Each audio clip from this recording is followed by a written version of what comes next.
Welcome to the Dating After Divorce podcast. I'm your host, Shade Curry, and I believe every divorced woman deserves a romantic relationship where she feels safe, loved, and cherished. You can create the most amazing life after divorce, and I will teach you how. Hello, everyone. Welcome back to the Dating After Divorce podcast. I have not done a solo episode in quite a while, so I'm really excited to be back doing solo teaching episodes, nuts and bolts on how to move your dating journey forward. And today I'm starting off with how to set yourself up for success on the dating apps in 2024. Many of you are using the dating apps to date and have had all kinds of experiences. I want to talk about that today. And then some of you have said to yourself, I'm never going near the dating apps. They're horrible. They're terrible. I don't want to use them. And so today I want to talk about some reasons why using the dating apps feels terrible, why it feels overwhelming, maybe even cringe-worthy or shameful, and what you can do about it. Because the dating apps are really not scary. They are a tool. And I want to help shift that perspective, at least for some of you who are open to shifting your perspective on the dating apps and have had questions about the dating apps. I want to sort of give you some insights from this end where I am helping women day in, day out use the dating apps. I used it myself. I have now been married. I met my husband almost 6 years ago on Bumble. And so I'm a big believer in dating apps because I've seen them work for me. And also I've experienced all the things that everyone experiences, like the ghosting, the weird messages, the attempts at people scamming. Like I experienced all those things on the apps, but the apps still worked for me. And so that's why I want to dedicate this episode to really discussing why the apps can work for you, even if you hate them, even if you dislike them. So we are going to really spend some time getting into the misunderstandings around the apps, why it works for some people, doesn't work for others, and some of the advantages that you have with, taking the time to learn how to use the apps. One, if you're in a small community or you lost a lot of community during your divorce, dating apps are a great way to meet people without having to spend hours and hours and hours at events or getting out and commuting to an event, and then coming home. Dating apps collect together people who are single or say they're single, right? Now, we all know there's some other people on there, right? But for the most part, the people on the apps have raised their hands and said they're single and looking for a relationship of some kind. Now, of course, we got to qualify, got to see if there's compatibility, if there's a match in what you're looking for. All of those things are true. However, if you've been walking down the grocery store aisles, scanning men's hands to see if there's a wedding ring on there, dating apps might be helpful for you because the men on there at least say they are single and then you can verify. They save you time. 50% of new couples are meeting online. Those are just the statistics. Now, the success rate of the relationships that start online are variable, but so are the relationships that start offline. Hello, all of us on this podcast, all of us listening who are divorced, who probably met our person in person, 20, 15 years ago, that the results were variable. We got divorced. It didn't work out, right? So the dating apps are actually a mirror of what's happening in society as well. But it's very concentrated around, romance and dating. So it can appear to be like, oh my God, this is really terrible because there are so many people on here that are showing up in this way. But those people are showing up in real life too. But we'll get to that. And then you might have been experiencing just some false intimacy. Like, oh my goodness, I'm expected to fall in love with this person in 2 days, or this person is trying to fall in love with me. Or you might be the person who's like, well, why isn't this person falling in love with me? We've exchanged 2 sets of texts, and why is he not pursuing me, and offering me a ring? So there are a lot of things that, we can think and feel and experience on the apps that can make it hard to use them like the tool that they are. All right. So I want to start with a conversation that I had recently with a woman. And she said, well, I was on the dating apps 3 or 4 times this year. Okay. So that was the first red flag for me on her experience on the apps. Because when she said I was on the apps 3 or 4 times, I was like, okay, so chances are she got on the apps and got off, got on the apps and then got off, and got on the apps and then got off. And sometimes we have a hard time really quantifying how much time, when we say we've used the apps or we've tried the apps, how much time did you actually spend on the apps, learning how to use them, setting your profile up, working through some of the problems, working through the kinks, figuring it out, kind of like how you figure out social media or how you figure out a new piece of technology. There is an expectation that you get on the apps and then you meet this person and then that's it. But it requires a lot more than that. So when she told me she'd been off and on the apps about 3 or 4 times, I was like, oh, that's a problem. And she said, well, the first time I got on, I saw people I knew and I immediately deleted it. This happens. I've heard this so many times. People get on the apps, they see a coworker, they see a boss, they see an old flame, and they're like, oh my God, I got to get off the apps because these people are on the apps, right? And so she said, I wanted to use the apps, but I saw these people, I got off. And then typically what happens is that you get off the apps, nothing happens for months. In her case, nothing was happening for months. She still wanted to date, was thinking about dating day in, day out for about 2 or 3 months, then got on the apps again. Same thing, something else happened that she didn't like, got off the apps again. And so in her case, what was kind of happening was she'd be on the apps for like a week and a half, didn't have a good experience, would get off, and then would tell herself that she was going to date in person for like the next 3 or 4 months, maybe would go on one date, right? And how she felt was that, well, I really like the way I am able to get an immediate read on people when I meet them in person. So I prefer to meet people in person, which is great, except if you're only meeting 4 or 5 people in a year in person, that's not enough numbers to get sort of traction with dating, especially if you're like my clients who are like really incredible women, financially successful. They show up for life in like this really high level way. They want someone who matches them, right? Now, in general in life, people who show up at the 5% level of energy and intelligence and growth mindset and teamwork and the ability to love and give and be kind, the 5, 10, whatever the percentages of those people, it's not everyone, right? You're looking for sort of a unicorn. They're not unicorns in the sense that there are lots of people who are that way, but they're not commonplace. They're not commonplace in the real world, and they're not commonplace on the apps either. So if you're only meeting a really small sample size of men because you're hopping off and on the apps all the time, that may be the reason why the apps haven't worked for you. Not because the apps don't work, but because you're downloading and deleting them too frequently. So I had this conversation with her, and we really sat down and said, hey, listen, if you're going to use the apps, you have to approach them like they are a tool that helps your dating journey. They're not like Amazon. The dating apps are not like the grocery store where you go in, the grocery store promises, you can buy your fruits, you can buy your vegetables. If you go in there and the box that has all the apples is empty, that means we have no apples.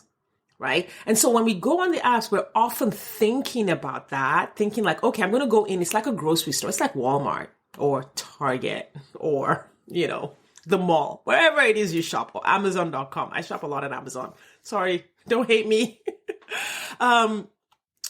Where there's an inventory, and when you go in there, you can scan the inventory, you can type what you want in there, and then it pulls it up. And then if you see it, you can buy it. And if you don't see it, that means they don't have it and you can leave. The dating apps are not that way. First of all, they're a different kind of tool. The dating apps are more like,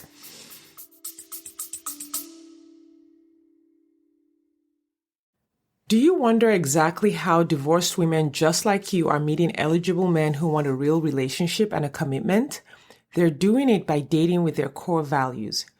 Your core values are the GPS that lead you to the partner you've been looking for.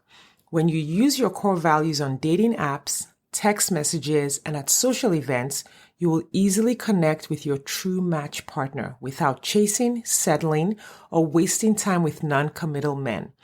I have taught exactly how to do this in the 2-hour Core Values Dating Blueprint course available on my website, shadecurry.com/dating. That's SADECURRY.com/dating. You will learn exactly how to identify your core values and use them on your dating profile, how to ask the right questions via text, and how to tell the right stories on dates so that you attract the right people and repel those who aren't right for you. If you're ready to meet your true match, hop over to shadecurry.com/dating or click the link in the show notes. Now back to the episode.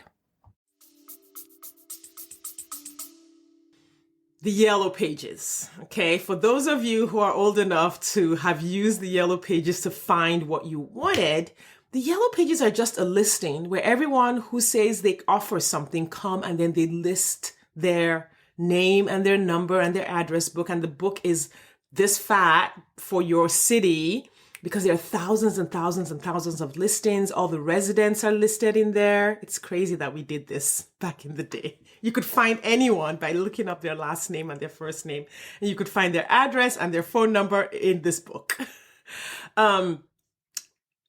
So it's more like that, right? So the dating apps are more like the yellow pages, right? Plumbers and grocery stores and cleaners and, service providers all list themselves there.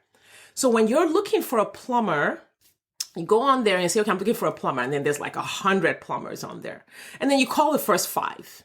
And then most of them are out of business. You're like, oh, great.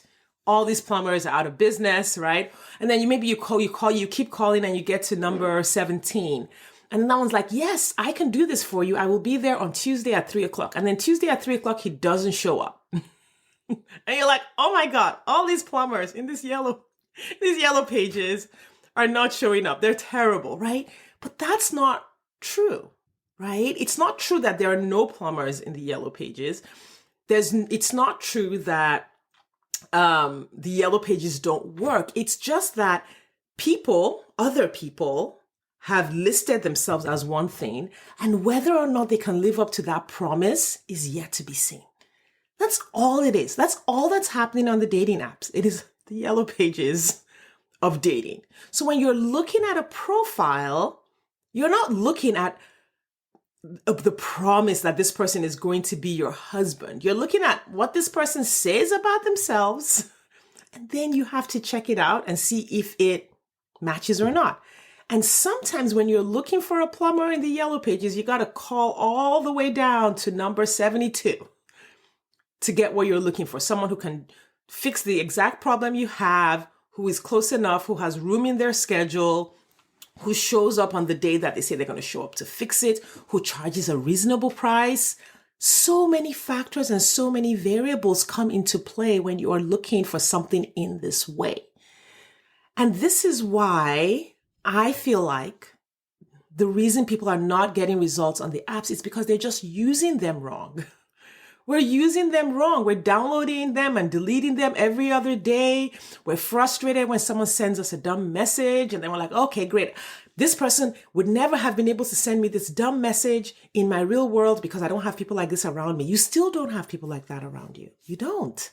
You're literally just going down the yellow pages, right? And that feeling of annoyance, that feeling of frustration when you experience something on the apps that isn't what you wanted. Now, I'm not talking about unsafe situations when someone literally threatens you or is creepy or, in a way that is actually, physically unsafe for you. I'm not talking about those situations. I'm literally talking about someone who maybe you chatted for, a week and then they ghosted you without, didn't say anything and then just disappeared or just unmatched you. I'm talking about someone who says, hey, do you want to hook up? Right? And then you have to be no, unmatched, block, right? I'm talking about those more benign situations where it's like, uncomfortable and sometimes gross, but nothing is happening. This person is not in your space. It's literally just pixels on a screen, just words on the screen.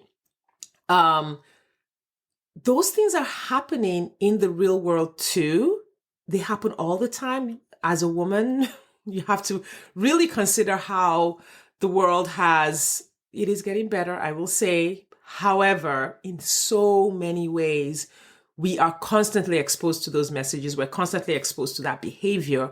But at the same time that behavior is happening, the opposite is always happening, right? There are men in the world who do care for women and who do take care of women and who do show up in a way that is affirming and loving and good and kind. And this is what happens when you delete the apps and you're like, I'm done. I'm never going on the apps again. I'm done with dating, not doing any of this anymore. And you feel relief. You feel that immediate relief and immediate happiness. You go back to doing you, clean your room, you cook that recipe, you start planning a trip, and then you go on social media and then you see that another friend of yours has met a guy on the apps and he seems great, right? He seems great, right? And then you're like, well, if she met him online, then maybe I can too. And then you go back on the apps. But what's happening as you do that over and over, maybe out of FOMO, out of boredom, your evenings are full of empty hours when your kids are with their dad. And then you just go back on the apps just to see. I'm just going to go back just to see if maybe this time there'll be a guy on there. Maybe this time they've changed. What's happened is you're in this cycle of trying the apps, of wanting the apps to just serve up this guy to you on a platter. And you're doing this because you think the problem is the apps, that the problem is the people on the apps. And then you're hoping somehow the apps have changed and the apps or somebody's going to come on the apps and save you. But that's not the way it works. The apps are a tool, right? In some ways, they're a good tool. And in some ways, they're not a good tool. They haven't gotten to where they need to be. It's like email. Okay, if you're like me, I'm 47. So I was here when we got access to email, right? Anyone remember America Online? Yes. Dialing up your modem to the internet and then opening up your email, waiting for it to load and just super excited that someone may have sent you an email about something. In the same way that when email started, there was a ton of spam on email. Like young people today don't even know. When you go in your spam box now, if you ever do, it's like, oh, look at all this gross stuff. That was in our inbox. That was in our inbox. All the private part enlargements, scams, all the things, they were right there. You had to wade through them to get to the email from your best friend, to get to the email from your mom or from your dad. And dating apps are kind of like that right now. And what's funny is that they're so much better than they used to be. A lot of the algorithms are better at finding bots, finding scammers and moving them out. And yeah, every once in a while you still have to move them out for yourself. But that's just the way it is. Why not learn how to do that? Instead of thinking the men on the apps are awful, why not think, yeah, some people on the apps are awful, but some people that you work with are awful. Some people living on your street are awful. Some people living in your neighborhood. Some people going to your church or your temple or your mosque are awful, right? Or if you see your boss or your coworker on an app, freaking out and being like, oh my God, I don't want them to. As long as I ask my client, like, what don't you want them to do? You don't want to date them? Okay. I mean, if you don't want to date that particular person, they're just another person that you swipe left on or X out, right? But do you think your boss or coworker isn't like dating, or they think that you're not dating if you're single? Like, if you saw your boss or your coworker at a grocery store, you might not like it, but you'd be like, hey, how you doing? Grocery shopping, see you later, right? Or you feel shame because, there are people on there that message you and you would never want to talk to them. All of these things are happening because of what is called the fallacy of personalization. You think that because these things are happening, quote unquote, to you, you're doing something wrong that's causing these things to happen. But they're not really happening to you. They're just happening in the world. People are on the apps, scammers, weirdos. They are on the apps looking for the next person that will tolerate their bad behavior. And they're also in the real world looking for someone who will tolerate their bad behavior. It has nothing to do with you. You are not the cause of a man sending you a racy email. You're not the cause of that. He is the cause of that, right? And you're not necessarily, and like, it's uncomfortable and, it feels awful or yucky to receive that. But if you make it personal, like, oh my God, he looked at my picture and my profile and he thought that I deserved that. No, he didn't. He was on the apps sending it to every other person and looking for the person who would bite. And what you just need to be is the person who doesn't bite. Now that's one example. Again, that's not prescriptive. I know there's a lot of nuance to that. I know there are a lot of different situations, but I'm just really trying to let you know that the things that are happening on the apps mean nothing about you. You're not the cause of it. I've heard women say, well, the people I like don't like me, and the people I don't like are the ones who like me, right? And so then they create this narrative like, oh, there's something about me that makes all the good guys not message me back. And there's something about me that makes all the weirdos message me. No, this is happening to everyone on the apps. The weirdos are messaging everyone on the apps, every single person, right? And the good guys, again, somewhat in smaller numbers than the weirdos that can be, but I don't even really like to think about it that way. I like to think about it as a lot of the quote unquote good guys are often just not a match for you. And it may not be for the reasons that you think. One, they may already have found someone. Two, they might be married. Like, there's all kinds of reasons why they're not messaging you back. But there is a way to find your person on the apps, your type of person on the apps. And that is the journey that you have to craft. You have to go on there just like you would with email and say, I'm going to delete all of this spam. And I'm going to find the messages that actually apply to me. You have to create that on the dating apps as well. The same way you go in the yellow pages and say, yeah, some of these people are not going to be, what I'm looking for. But statistically, there are people in this world. There are people in my city who would be a match for me, right? And so if you stop believing that you're responsible for all of the events, the things that people are doing, these things that are out of your control, you can create space in your mind and space in your creativity to actually start to say, well, how do I want to use this tool in a way that serves me? Instead of believing that the tool is there to give me what I want, I am here to give myself what I want. I am here to use this as part of my dating journey.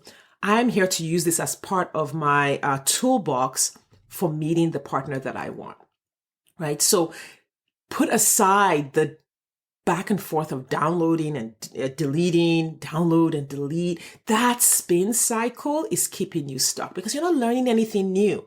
You're simply validating and revalidating the fact that the apps don't work for you instead of changing your thinking and saying, hey, okay, is there something that I'm missing? Is there something I could be doing differently?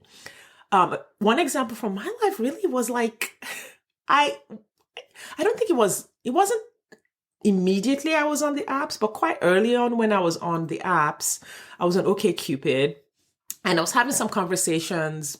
I was having the general negative experience. So this was very early. I had done no study.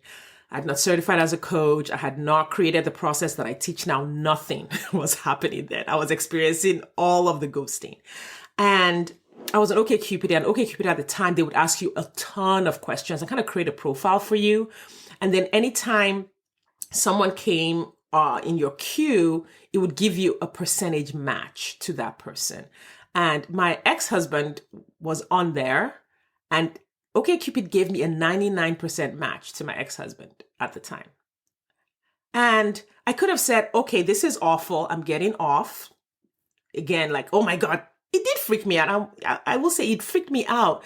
But I think one of the things that was different for me than I see with a lot of people that I talk to is that I didn't take it to mean that, oh, this wasn't working or it wouldn't work for me or this would always be the story. right? I didn't take it to mean that, oh, yeah, I matched with my ex. This is always going to be the story. The apps are always going to match me with people like this. I simply thought to myself, why would it match me with my ex 99%? And what I realized was, oh, I'm simply just mostly the same person I was when I was married to him. I haven't changed enough. I haven't grown beyond that girl who was everything that kept that marriage together to a whole new person who would then not be a match for someone like him. And I just took it as a personal growth challenge. Like, okay, that just means I need to change more. And I just leaned more into my healing, into my therapy, into my coaching, into working with my coaches, reading my book. I just leaned more into changing who I was. And I did block him. So when I went back on OkCupid, I never got a chance to test, what the percentage would have been. But when I did, go on again, I worked on changing my profile, figuring out what works, what didn't work, all of those things. And I got a completely different result. My husband now is like completely different. Like they're just so different that it means that I'm different, right? I'm so different that someone like my ex would not be someone that I would even have around me at all anymore.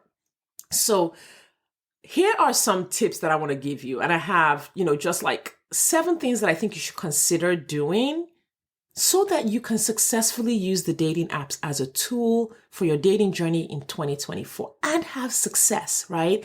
Now, success is not just when you've met your partner. That's just the end of the successful journey. Success is when you start to meet good people on the apps. This is basically what I teach my clients to do. I'm like, okay, we're going to set up the apps so that you are meeting people that could be your partner. And then you need to meet enough of those people that could be your partner that one of them will turn out to be, right? And so the first step, the big jump that we make in the first couple of months of someone working with me is eliminating the things that they are doing, thinking, and being on the apps that causes them to be engaging in all of these lower level experiences. For some people, it's changing their thinking, it's changing people pleasing, which makes them engage with people that they don't need to be engaging with. For some people, it's their profile. Their profile is not reflecting what would attract the person that they want. They think it would, but it isn't, right? And so that heavy lift, our first baseline of success with people who coach with me is, are you having good dates? And are you having like 1 or 2 of them every week with good men that could be your partner, whose company you enjoy reasonably? Maybe some of them turn out to be like, he's not for me, but you're not having all these weird, difficult, really overwhelming experiences. And for some people, it's dealing with the anxiety. They themselves have anxiety about dating. Some of them have anxiety about interacting with men. Some of them don't even know how to look a man in the eye, right? And so a lot of what they're experiencing on the apps is like trying to avoid actually going on a date. So there's a lot of work, and that's why I can't really give a prescription that would work for anyone, for everyone right here on the podcast. But I do want to let you know there's so many variables that could be making your dating app experience a negative one.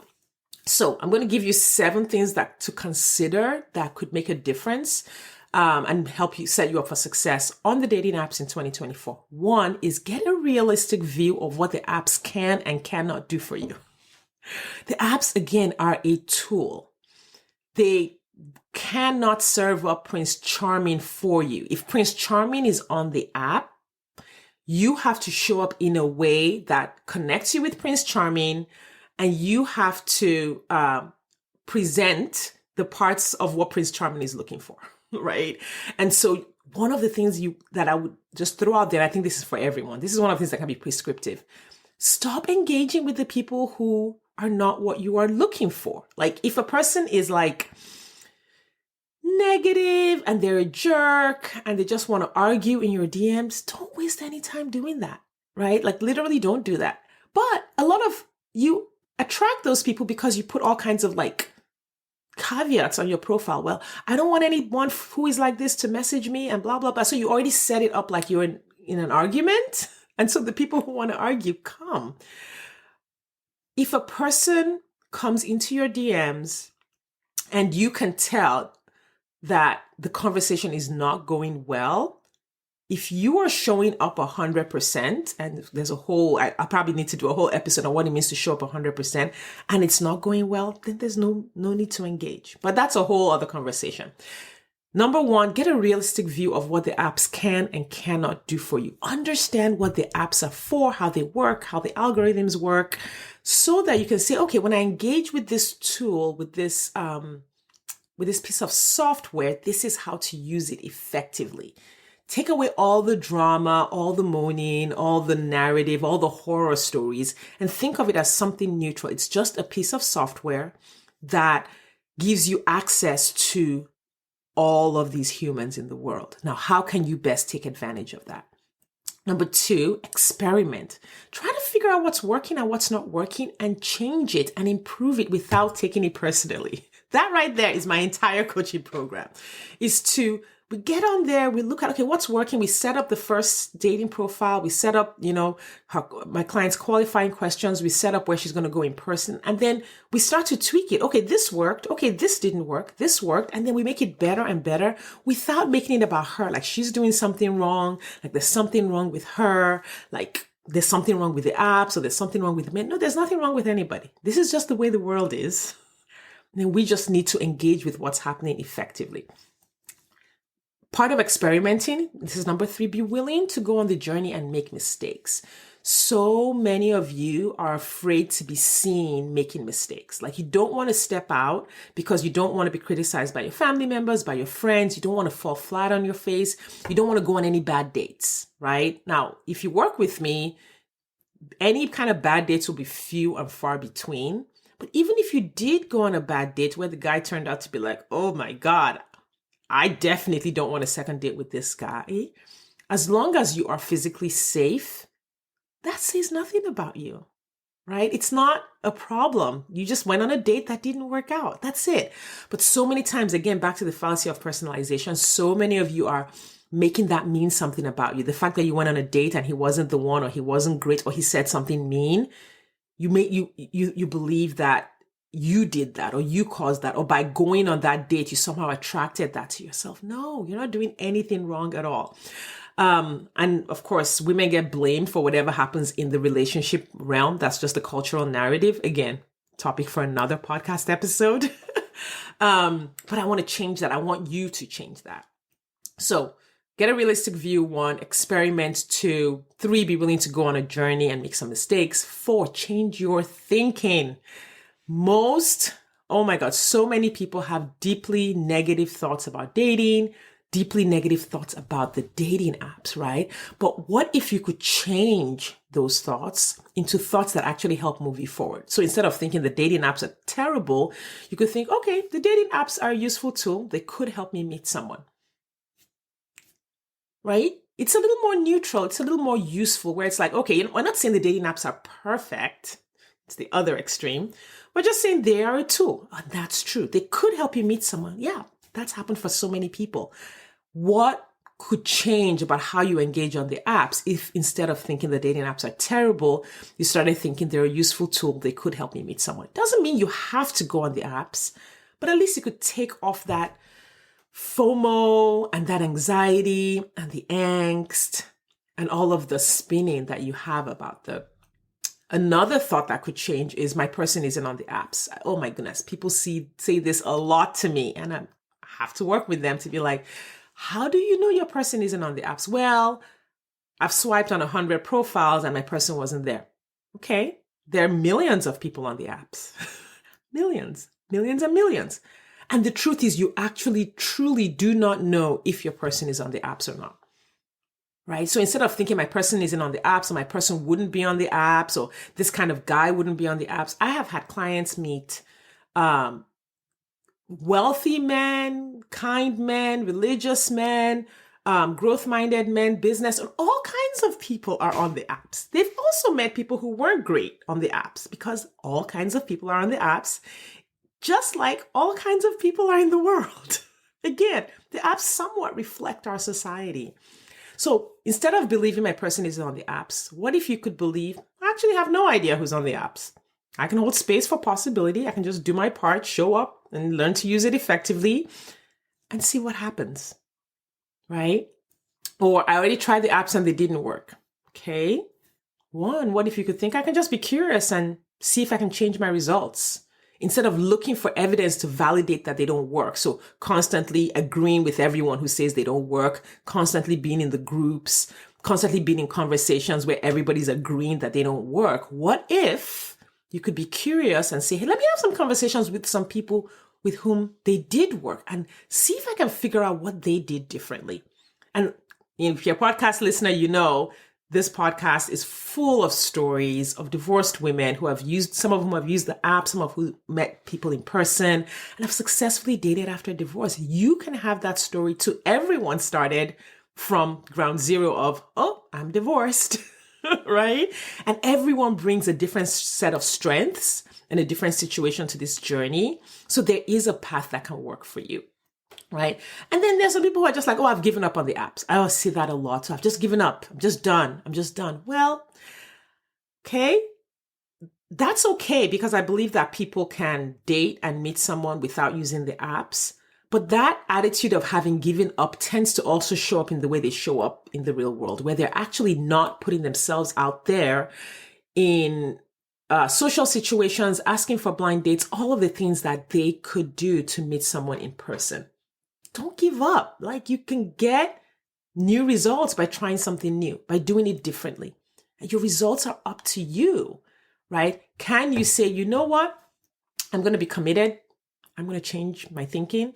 I'm going to be committed to this journey, however long it takes, whatever I need to do. I'm going to figure it out. You can change your thinking. So that's number 4, changing your thinking, identifying the thoughts you have that are negative and being willing to own them. Like, oh, okay, I really do have this thought deep down inside, and then being willing to work on changing that. Okay, number 5, taking responsibility for crafting a journey that will work for you. Again, this is what I do with my clients. I help them craft a unique journey because everyone is different, living in a different place, wanting something different. So not everyone can do their dating journey exactly the same way. But the beauty of the process that I teach is that you customize it to work for you, right? With the guidelines and the recommendations and then with the coaching. But you have to take responsibility for that. Like, okay, I'm not going to just be here and say, this is the story. I'm going to say, I'm going to save myself. I'm going to create this for myself. And I'm going to figure out how to do it in a way that works for me with commitment, right? Commitment. Once you commit to it and you're like, yeah, I'm doing this, right? I'm going to do this. I've talked about, how I thought my husband wouldn't be in the city that I was living in, but I was still committed to meeting a new partner. I was like, I don't think he's here. So again, I wasn't perfect. My thinking wasn't perfect, but I had just enough growth mindset to have just enough thinking that I was able to move forward. And I was like, well, he might not be here, but whenever I move to, a better place, wherever I thought that was, I'll be ready if I keep dating, if I keep learning the skills. And then as I went out there without that attachment, just committed to crafting that journey, I ended up meeting someone. I'm like, seriously? And it didn't take long either. All right, so that's number 5. Take responsibility for crafting a journey that's going to work for you. 6, ask for help. Learn from those who have done it, but don't be prescriptive, right? So try to figure out why what that person did worked and then apply the thinking, not the formula. So sometimes people will hear, oh, this person put these 3 things on their profile. And then a man came and said that's exactly what he wanted. And he swiped right and they talked and they lived happily ever after. So then you take that same blurb and you put it on your profile thinking that's going to work for you. What was the why? Why did that work for her? The why is what you need. So when you're listening to the podcast episodes and listening to the stories, don't take them as a formula. There are no formulas. There's so many nuances, so many variables. All of us want something different in our partner, right? So if you're using the exact steps that someone used to get this kind of partner, but you want another kind of partner, your journey isn't going to be complete. So when you're learning from other people, figure out the why. Spend some time thinking about it, why what they did worked, and then apply the principle and then create your own journey, right? So that's number 6. And, 7, hire a coach. And when I say hire a coach, I mean hire me, right? Like, why learn everything from scratch yourself, right? If you're already dating, you've already tried some things, you're already moving forward, you've already fixed some things, working with me can really help accelerate the last part of your journey, help you figure out, oh, this is the missing piece. You might already have like 9 out of the 10 pieces you need for your journey, and you just need one piece. I recently ended my contract with a client who met her person, and she met him within 4 months. And I've invited her to come on the podcast, so hopefully she'll come here pretty soon. And she had dating down pat. Like, she was already doing it. She'd already gone on a ton of first dates. She'd had, I think, 1 or 2 really good relationships before with men who were really compatible with her. But for a couple of reasons, it didn't work out. And then when she went back on the apps, she was just numbers, and no one was what she was looking for. And actually what starts to happen at that stage is when you're swiping, left on too many people, the algorithm starts to downgrade you because on some apps, you're not winning the game. Again, dating app algorithms are a whole other thing. And so the results she was getting was starting to get worse and worse and worse. But she was really just missing one little piece in her journey. And the little piece was, because she'd had so much experience dating, she felt like, oh, I know what my guy's going to look like. And so I'm going to only swipe on people who like really meet that specific specification. But she was being too picky at that stage. And so we were able to work that out, create some flexibility and some space for her to be less picky about who she swiped right on, but still as picky about who she went on a first date on, right? And so we were able to craft just that room in there. And she met her person. Like, it did not take long at all. I think 3 months of working with me to do all of that. And I remember after they met and, we kind of went through, okay, let's, see how it goes, work it out until you're sure that this is the person. I said, so tell me, I kind of took her back to when she first started working with me, where she was kind of skeptical that there was anything new that she could learn from me. And I said, so tell me what do you think made the difference in you meeting him? And she was like, oh, it was how I was judging the photos. She was like, his photos were stupid. Those were her words. She said, his photos were stupid. If I wasn't working with you, I would never have swiped right on him with those photos. And so some of you already know how to do this, but you just need that little tweak. And honestly, if that little tweak is what you need, then paying for that is going to be worth it. Like, what's the price of having your companionship for the rest of your life, right? And so these are all the things I teach in the Dating After Divorce Academy, in my one-on-one coaching, we do screen share. We screen share as my clients are swiping, so I can really see where they're missing something. We talk about what qualifying text they need to send to know if a man is going to be a match or not a match. Again, how not to be too picky, so that you rule out the good guys, but picky enough to not spend time with the guys you don't want to be spending time with. The conversations, a lot of people have trouble evaluating conversations, whether they're showing up in a way that's making the conversation boring, or whether it's the guy, what's going on. Are they even talking about what is relevant? That's another podcast episode. Y'all, I have so much teaching that I'm going to be doing over the next few weeks on dating, because I've just done so many guest episodes. I'm excited to do teaching episodes again. How to move from the apps on to a first date without pursuing him and like be needy and clingy. Like, there's just so many things that I teach in those modules, and that I teach directly to my clients, that can really help solve the problem of, how the dating apps are performing for you. So here's the thing. I want you to consider some things you want to change. Again, the dating apps do work. They do work. You all know people that they have worked for. You know me. You know my guests on the podcast. You have friends and family. There's nothing wrong with you that makes the dating apps not work. You just haven't learned how to interact with the apps in a way that makes it work. Just like any software, right? Think about what negative beliefs you have.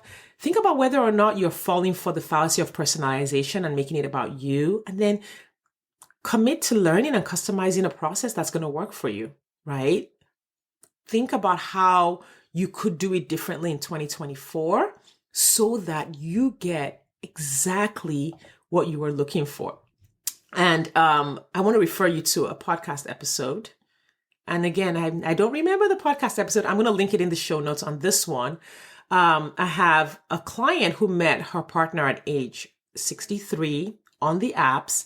And one of the things that made the difference for her was learning from me how to work the dating apps. She went on, I think 22, we counted about 22 to 23 first dates. And she was just so dedicated to learning how to use those apps.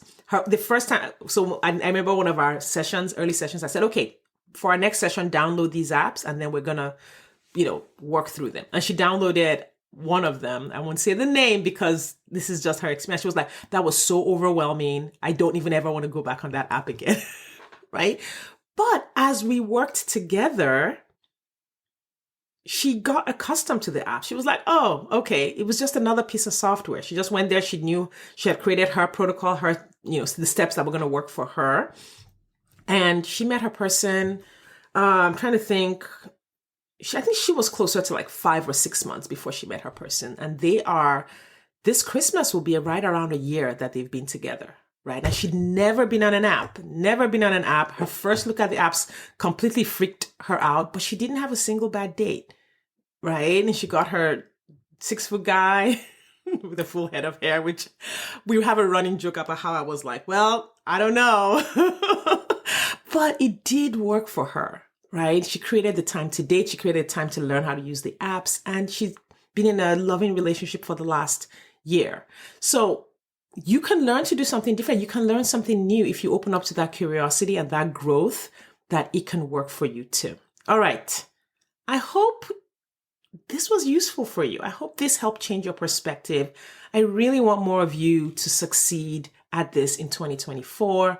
And so I hope you heard something in this episode that really helped inspire you to go back and start your journey again. Now, if you've been thinking about working with me, this is the perfect time to reach out and schedule a consultation call. The links are in the show notes, but for those of you that are listening, it's just shadecurry.com, SADECURRY.com/schedule-appointment. I look forward to working with you and helping you get this done in 2024. All right. Thank you for your time and attention, and I will see you next time. Thanks for listening today. If you are ready to get married after divorce, I want to invite you to download my free 8-video training specifically designed to help divorced women date with ease and get married again. Head over to shadecurry.com to get started. That's SADECURRY.com. I'll see you inside.